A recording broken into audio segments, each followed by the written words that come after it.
Leçon de l'école du sabbat, lundi 8 mai 2023. Adorer le Créateur. Adorer le Créateur. Lisons Apocalypse 14, le verset 7. Là, il est écrit. Il disait d'une voix forte, « Craignez Dieu et donnez-lui gloire, car l'heure de son jugement est venue, et adorez celui qui a fait le ciel et la terre et la mer et les sources d'eau. » Amen. Comment se termine le message du premier ange? Quel appel final ce message de l'heure du jugement lance-t-il? Voir aussi Ésaïe 40, le verset 26 où il est écrit « Levez vos yeux en haut et regardez, qui a créé ces choses, qui fait marcher en ordre leurs armées. Il les appelle toutes par leur nom, par son grand pouvoir et par sa force puissante. Il n'en est pas une qui fasse défaut. » Amen.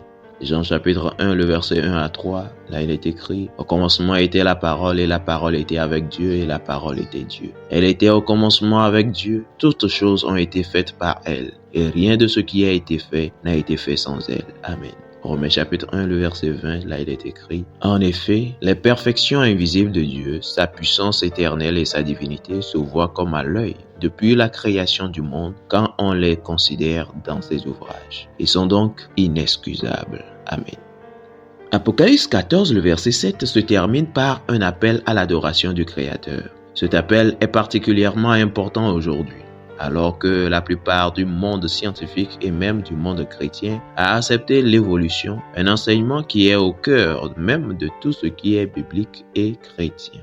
Si l'évolution était vraie, notre foi serait par nécessité un mensonge. Cela montre à quel point c'est un sérieux problème. L'appel final d'Apocalypse est donc enraciné dans le premier livre de la Bible, Genèse. Nous ne pourrons jamais comprendre pleinement les enjeux de cette bataille cosmique pour l'adoration si nous ne comprenons pas la signification de la création.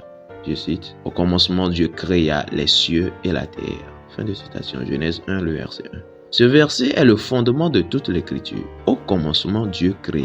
Le mot hébreu pour créer dans ce passage est bara, un verbe qui est utilisé uniquement et exclusivement avec Dieu lui-même comme sujet.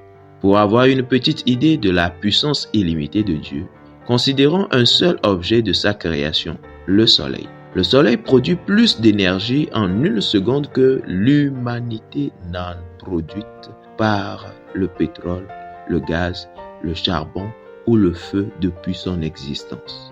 Le Soleil a un diamètre d'environ 1 392 000 km et pourrait contenir 1 million de planètes à la taille de la Terre. Mais le Soleil n'est qu'une des 100 milliards d'étoiles que compte notre galaxie, la Voie lactée. Une étoile appelée l'étoile du pistolet dégage jusqu'à 10 millions de fois la puissance générée par notre Soleil.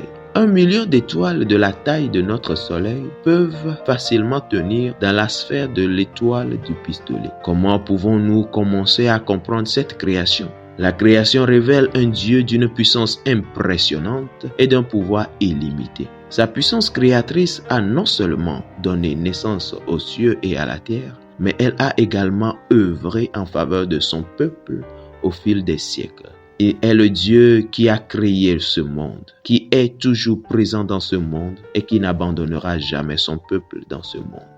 Comment la taille écrasante de la création ne fait-elle qu'amplifier la réalité de l'amour de Dieu? Car elle montre que, malgré notre petitesse par rapport à la création, Christ est quand même mort pour nous, fidèles auditeurs et internautes. Que Dieu vous garde.